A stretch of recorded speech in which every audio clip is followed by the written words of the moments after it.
L'information locale et communale continue dans vos quartiers, tout de suite avec votre JT des communes délocalisées. Prenons ce soir la direction de la troisième plus grande commune de Martinique, le François, un endroit où se trouvent également certaines des plus belles plages du Sud. Une escale que nous propose de découvrir Hubert Bornil, Clotel et son équipe.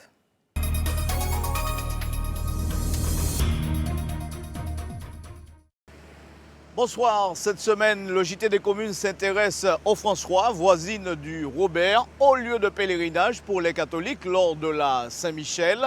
Cette commune se distingue notamment par ses nombreux îlets, ses fonds blancs. C'est aussi le rendez-vous du Tour des Yoles, grande liesse populaire. Ici, de grands noms de famille sont associés à la Yole. C'est la commune, par exemple, du chanteur et musicien Dédé Saint-Prix, en Balari. Et puis, le François, c'est aussi plein de quartiers. Le quartier Capeste, où l'on recense les béquets martiniquais, en tout cas les plus grandes familles de ces Martiniquais colons engagés ici depuis de longues années. Et puis, le François, c'est aussi des activités comme la pêche, le tourisme, l'agriculture. Mais au premier rang, on retrouve bien évidemment le tourisme, la baignoire de Joséphine, l'habitation Clément ou encore l'escapade du Rocher Leclerc. C'est parti pour quelques minutes de plaisir intense et de découverte.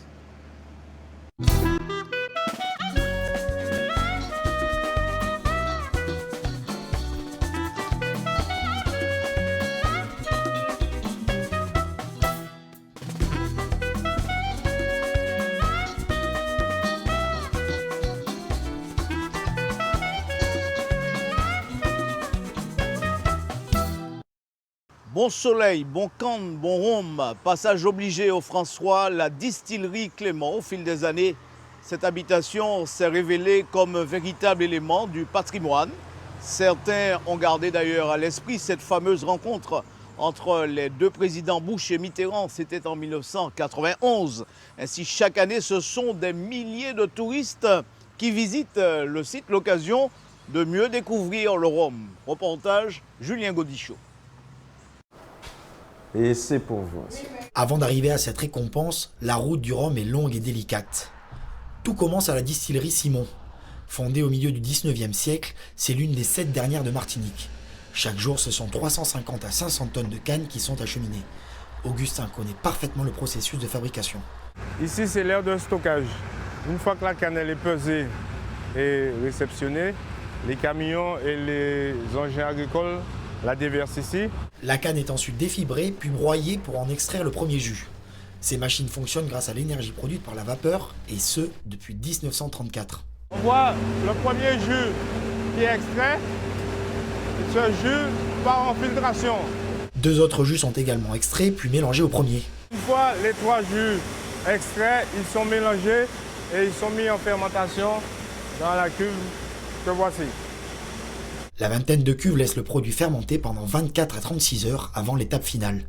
C'est ici que se déroule la distillation, qui est l'étape finale, et après vous obtenez le rhum qui coule à 82 degrés. Sentez la puissance. Direction maintenant la prestigieuse habitation Clément. C'est là que le rhum ramené à un taux de 64% d'alcool est stocké dans l'un des chais, sous l'œil d'Omer Clément en personne. Il sera mis en vieillissement dans ce lieu à l'atmosphère si particulière. Ici, au cours de son vieillissement, le précieux nectar se charge en saveur. Nous sommes ici donc dans le chai Georges Louis où sont stockés près de 1300 fûts. Donc différents types de fûts comme vous le verrez, donc, ce qui nous permet d'avoir un panel d'arômes beaucoup plus large, très large, donc en tout cas pour avoir une meilleure maîtrise de notre préparation et de notre vieillissement. Ici, pendant plusieurs années, le rhum vieillira au calme. Le calme, une qualité essentielle pour ce maître de chai et ses 25 années d'expérience. Il faut être inspiré et puis être bien dans la tête pour effectuer son travail. Il faut être très calme surtout. Via le moment privilégié, Et c'est pour vous aussi. un nectar fameux à consommer avec modération. Profitons le temps d'un instant de cette belle vue du Forçat.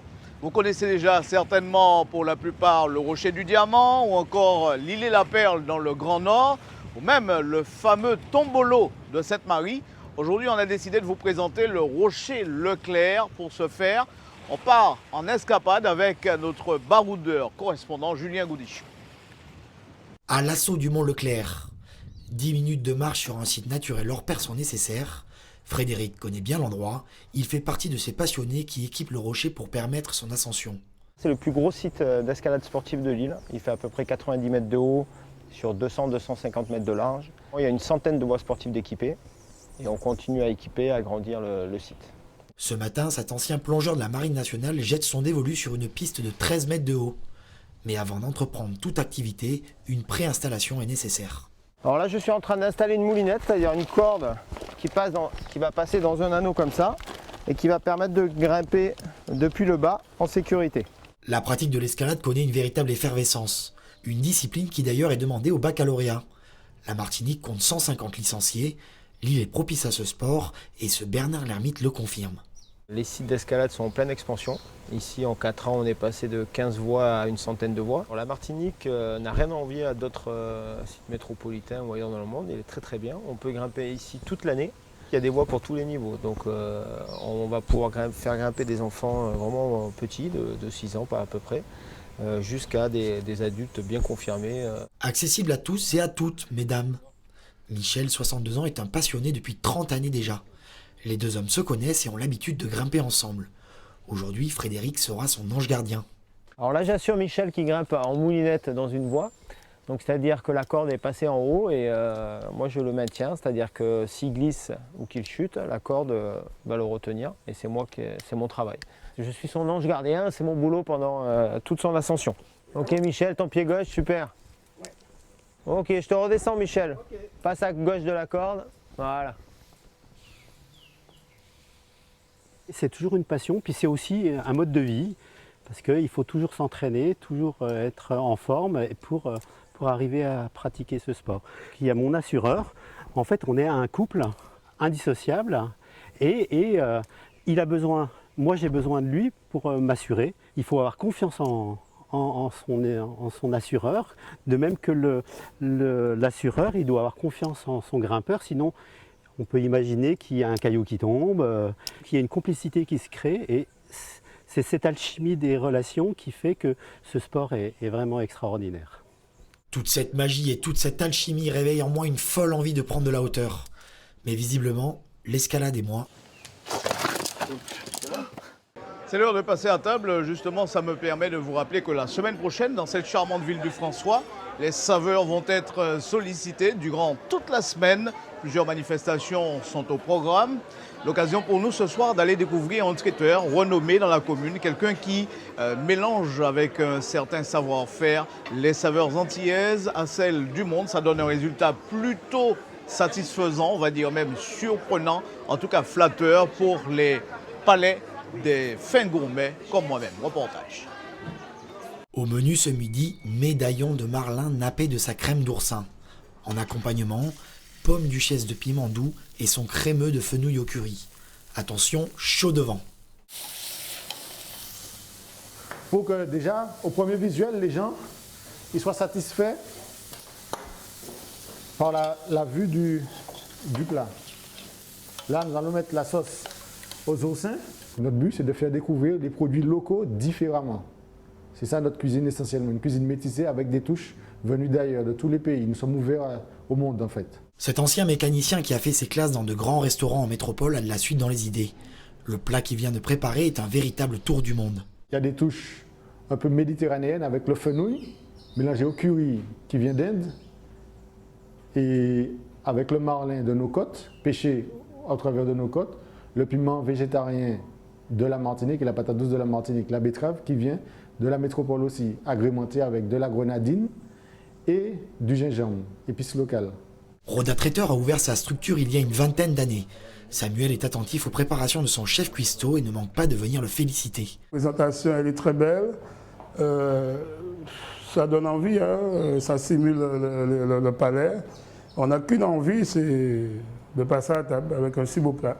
Alors pourquoi s'en priver ? En plus de son activité de traiteur, la structure comprend également un service de restauration. Une fois tablé, le gérant tient à souligner la provenance de ses produits. Nous mettons en avant les produits du terroir. Ça, c'est important. Il y a un combat à mener pour pouvoir garder nos produits, sûrement, et faire travailler nos agriculteurs, nos pêcheurs, pour qu'on puisse toujours avoir des produits frais. Une passion transmise par sa maman. Chez les Rosinets, la restauration est une affaire de famille et Samuel travaille justement avec l'un de ses fils. J'ai une mère qui cuisine encore, elle est encore là, très très bien. Et c'était mon plaisir de cuisiner avec elle, donc j'ai choisi la restauration. Dieu a voulu que je choisisse la restauration, on va dire ça. Ici, l'accueil et la convivialité sont primordiaux. Les tables du gérant restent rarement vides bien longtemps. Voilà qui nous met l'eau à la bouche. Justement, c'est le pont qu'il nous fallait pour rejoindre l'espace Filia, où avec notre invité, nous parlerons de ce qui se passera la semaine prochaine, de ce grand événement autour de la gastronomie, de l'artistique. Alors, notre invitée s'appelle Valérie Raffin. Elle est présidente de l'association Cap François. Valérie Raffin, bonjour, bonsoir. Bonjour. Alors, qu'est-ce que vous allez faire la semaine prochaine? Alors, la semaine prochaine, nous proposons une manifestation culturelle et gastronomique également. Donc, du 20 au 25 avril, nos restaurateurs proposent des saveurs franciscaines autour des produits de la mer. Lambis, soudons, langoustes et des produits du terroir également. Et puis nous proposons une soirée littéraire le mercredi 22 avril à la Paluzza avec Georges Granville qui présentera son livre. Et puis 3 soirées de concert, donc le jeudi 23 à l'église du chant et de la musique lyrique. Du chant choral. Du chant lyrique. Avec la soprano Coretta Jean-Alexis. Et puis Yolanda Suarez également proposera quelques pièces de son répertoire lyrique. Alors, ce programme s'inscrit dans quel registre précisément? Qu'est-ce que vous souhaitez faire? On imagine que vous êtes associé à la municipalité pour cela. Oui. Le projet, c'est quoi? C'est attirer les regards. Pourquoi? Parce que le François, vous avez le sentiment que vous êtes un peu délaissé ici? Non, ce n'est pas vraiment ça. C'était surtout pour pouvoir, autour de la culture et de notre patrimoine, partager avec le plus grand nombre.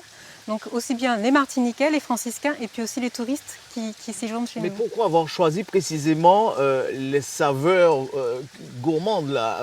On parlera culinaire forcément, gastronomie. Oui. Le François ne s'est jamais démarqué dans l'assiette, on dira. Et pourtant il aurait dû, parce que justement on a beaucoup de produits que nos restaurateurs travaillent déjà. Et bon, nous les connaissons bien, franciscains, puisque nous allons en profiter. Et on voulait en faire profiter. Parce qu'ici, il y a une manière, il y a un sens aigu de la cuisine. De la cuisine et surtout des produits de la mer. Ah ouais. Oui. Et ça, c'est bien. Alors, un exemple comme ça qui vous vient à l'esprit d'un plat spécial? D'un plat, on l'a évoqué tout à l'heure. On a parlé des soudons. Voilà, alors, il y a les soudons. Il y a également le lambi qui est beaucoup travaillé. Donc en fricassé ou... je ne saurais pas dire. Ouais. Et je ne suis pas vous-même, vous êtes dans le milieu du tourisme, oui. Précisément. Et donc là aussi, c'est une manière de faire bouger les choses un peu dans ce secteur qui est l'activité principale qu'on retrouve sur le François, je crois. C'est une activité, qui se développe, qui s'est beaucoup développée. Et justement, Cap François voulait fédérer les acteurs du tourisme. Pour pouvoir proposer donc, des événements, mais proposer aussi de se faire connaître et de se rendre plus visible. Quoi, ça manque d'énergie? Parce que, on l'a constaté, en fait on est parti d'un constat. On a cherché à savoir, il y a 2 ans à peu près, on a senti un manque. Nous partagions entre collègues du tourisme. Et puis on s'est dit qu'il y a la meilleure manière d'avancer, c'est de se mettre en réseau. Le réseau, ça permet de se connaître les uns les autres. Et donc on a mis en place des actions qu'on appelle Éductour, où chacun va visiter l'activité de l'autre. Et donc là, vous allez emmener le public viendra dans les différents établissements. Voilà, c'est ça, l'objectif, voilà. c'est ça, final, découvrir, mais aussi prendre part. Voilà, exactement. D'accord. Et c'est la première édition? C'est la première édition, et nous espérons pouvoir réitérer la manifestation tous les 2 ans. Et l'objectif, c'est vraiment d'attirer également les touristes pour leur faire partager notre culture et notre patrimoine. On imagine que tout le monde participe financièrement. Ça doit faire une sacrée enveloppe quand même. Oui. Alors, on a eu beaucoup de chance. On a bien sûr la municipalité qui nous a soutenus, qui nous apporte un soutien logistique, un soutien en ressources humaines et puis financier également. Et puis nous avons des sponsors publics. Alors, la Comité martiniquais du tourisme qui a cru dans notre projet, la direction des affaires culturelles également, puisqu'il y a un fort volet culturel. Ça, c'est bien, là, voilà. Et puis nous avons également la région qui nous a également Tout suivis. ça représente un budget de combien? Alors au total, la manifestation représente 30 000 € de budget. Bon. Voilà. Et je rajouterai peut-être un petit peu plus parce que nous avons des sponsors privés, dont l'un qui nous a fait don en nature de matériel de communication, donc des flyers, des dépliants, des kakémonos, des banderoles. Donc Voilà. ça, on ne l'a pas encore chiffré, mais c'est aussi important. Donc C'est Artsy qui rendez-vous nous a... dès lundi dans cette ville du François. Oui. Le public est invité de toute la Martinique, on Oui, imagine. toute la Martinique. Voilà, et ça se Bien passera comment? On ira au restaurant, on ira en concert. Voilà, donc vous pouvez aller au restaurant, dans les restaurants, demander les saveurs franciscaines. Les entrées sont libres pour les concerts, donc concert à l'église pour le chant lyrique, concert sur la place du Bourg pour le piano jazz du vendredi soir, et puis le samedi à l'espace Filia toute la journée, donc le marché le matin, et puis dans la soirée, de la restauration en plein air, des concerts également avec 3 fêtes, 3 racines. Formidable, on vous souhaite beaucoup de succès. Merci beaucoup. Merci Valérie Raffin. Merci quant à vous de nous avoir suivis. On a appris pas mal de choses sur le François. Une pensée avant de refermer cette édition pour le poète Aimé Césaire qui nous a quittés. Cela fait 8 ans de cela. C'était un certain 17 avril 2008. Nous refermons cette édition. Retour dans les studios à la semaine prochaine. Votre journal local et communal se termine. Restez sur ATV. L'actualité continue. On se retrouve dans une poignée de secondes pour le magazine de l'actualité sportive.